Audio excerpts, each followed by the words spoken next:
সকালবেলা ঘুম থেকে উঠে রান্না করার কোনো তরকারি পাচ্ছিলাম না। কোনো কিছুই ভালো লাগতেছিল না। বাসায় করল্লা ছিল, সব কিছু ছিল, আলু ছিল, মাছ মাংস ফ্রিজ ভর্তি, কোনো কিছুই খাইতে ভালো লাগতেছিল না। তো ভাবলাম যে নানিদের কাছে অনেক সাজনে ধরে আছে, কয়েকটা সাজনে ডাঁটা পেড়ে নিয়ে আসি। হাঁটতে হাঁটতে গেলাম, যে দেখি নানি মাছের খাবার রান্না করতেছে। তো মামিকে গিয়া বললাম কটা সাজনে পাড়ে দিতে। যেই কথা সেই কাজ, অমনি অমনি সাজনে পাড়তে চলে আসলাম আমি। সাজনে পাড়তে পাড়তে অনেকগুলা পেরে ফেলছে। তা আমি টুকটুক করতে করতে বাড়ি চলে আসছি। সকালবেলা ঘুম থেকে উঠে পছন্দসই খাবার না হলে একদম ভালো লাগে না। তো অনেকগুলো সাজনা নিয়ে এসেছি, আর অনেক সুন্দর। গ্রামে বসবাস করার এই এক শান্তি হলো, হাতের নাগালে সব সময় টাটকা টাটকা সবজি পাওয়া যায়। একটা ভালো না লাগলে আর একটা গাছ থেকে তুলে খাওয়া যায়।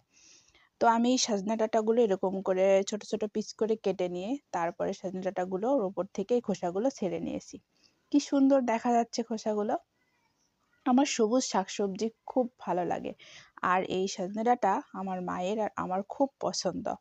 এটা মসুরের ডাউল দিয়ে সরিষা বাটা দিয়ে রান্না করলে এত পরিমাণ মজা লাগে খাইতে। সত্যি আমার তো মানে কিচ্ছু চাই না সজনে ডাঁটা হলে। তো সজনে ডাঁটা রান্না করার, সজনে ডাঁটা মজা করার, রান্না তো সবাই করতে পারে, কিন্তু এই সজনে ডাঁটা রান্না করার কিছু রেসিপি আছে, গোপন টিপস এগুলো।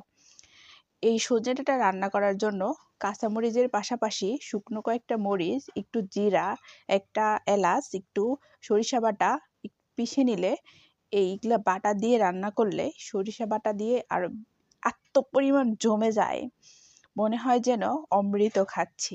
আমার কাছে কিন্তু তাই মনে হয়, কার কেমন মনে হয় জানি না।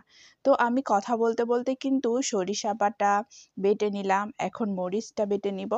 পাটায় মশলা বেটে তরকারি রান্না করলে যে কোনো তরকারি খুব মজার হয়, কিন্তু সরিষা দিয়ে সরিষা বাটা আর পাকা পাকা মরিচের, শুকনো মরিচের বাটা দিয়ে সজনে ডাঁটা রান্না করে খেয়ে দেখো তোমরা কেমন মজা হয়। আস্তে আস্তে কথা বলতে বলতে আমার দেখো মরিচগুলোও পিষা হয়ে গেল। সবগুলো পিষা একসঙ্গে করে এখন যাব চুলার পাড়ে রান্নার কাজে। আস্তে আস্তে বেলা কিন্তু বাড়ছে, অনেক সকালে খাবার রেডি করতে হবে। আমার মা তো অনেক অসুস্থ, অনেক ক্ষুধা লেগে যায়। সকাল সকাল খাবারগুলো রেডি করা থাকলে মায়ের খুব ভালো লাগে। এখানে দেখো আমি কাঁচামরিচ চিড়ে নিয়েছি পরিমাণ মতো, এখানে জিরা বেটে নিয়েছি, সবগুলো মশলা বাটা কিন্তু আমার হয়ে গেছে। আর এখানে দেখো কয়েকটা মরিচ পেঁয়াজ রসুন এগুলো করে নিয়েছি। আর বাসায় ছিল কয়েকটা করল্লা, সেটাও কেটে নিয়েছি ভাজি করব বলে। তো সকাল সকাল কিন্তু আয়োজন কিন্তু খারাপ হয়নি। আমার কিন্তু একটা সবজিও কিন্তু বাজার থেকে কেনা নয়, সবগুলো বাড়ির সবজি। দেখো গ্রামে থাকার কত শান্তি, গ্রামে থাকলে হাতের কাছে সব কিছু পাওয়া যায় খুব সহজে।